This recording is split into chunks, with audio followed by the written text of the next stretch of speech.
Jeudi 5 février 1998. Jeudi 5 février. Le journal et le nouveau carnet. Aucun commentaire, aucune résolution quant au nouveau carnet. Stop, c'est déjà beaucoup. Aucun commentaire non plus sur la soirée d'hier. Faut-il ne rien commenter?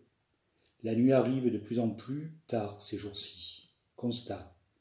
Hier au soir, j'étais triste et agacé. Constat.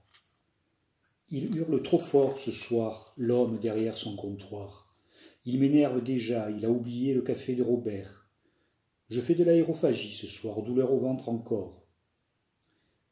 Je me dis souvent qu'il faudrait qu'on se calme, tous, que l'on s'apaise.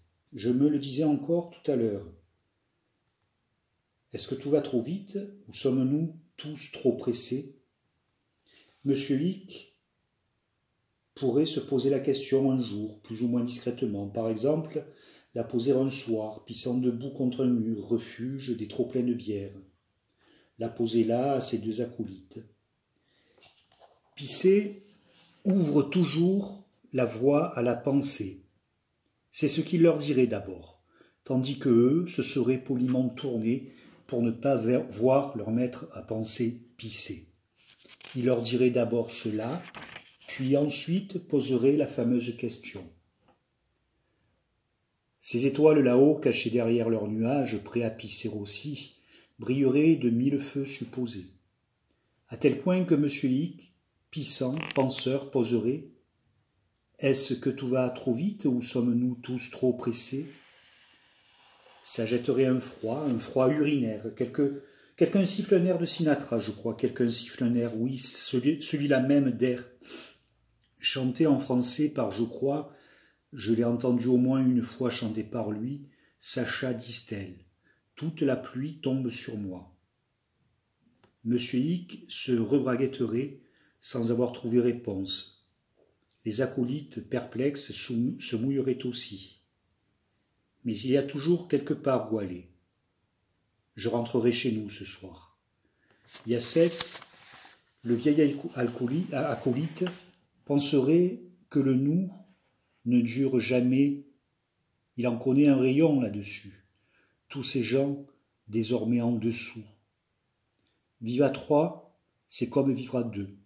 C'est difficile. Ça ne dure jamais très longtemps. Vendredi 6 février, au soleil, le journal. Question. Être adulte, n'est-ce pas savoir quotidiennement improviser et donner l'impression, ou avoir le sentiment, de s'inscrire dans la durée? Ça tombe là dans le journal, après les questions de ce matin, du monde qui est dans l'univers, des continents qui sont dans le monde, des pays qui sont dans les continents, des villes qui sont dans les pays, des gens qui sont dans les villes, et ce quelqu'un qui est parmi les gens. Il y a les quelqu'un et il y a les gens. Je suis un gens parmi d'autres gens. Je ne suis pas quelqu'un parmi quelques-uns. C'est ce qu'il a dit. La différence?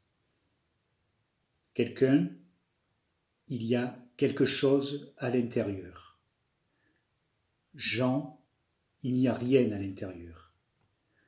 Quelqu'un parmi les gens d'une ville, je suis. Il y a donc quelque chose en moi à l'intérieur. Tout comme à l'intérieur des pays, il y a les villes, et ainsi de suite. Tout en sachant que le nous ne dure jamais longtemps. L'urineur marcherait devant, soulagé.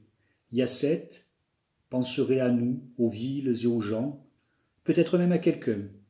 Quant au troisième homme, le deuxième acolyte de M. Hick, maintenant marcherait seulement. Au soleil, dehors, un dehors de février, un février d'année, quelque chose cette affaire.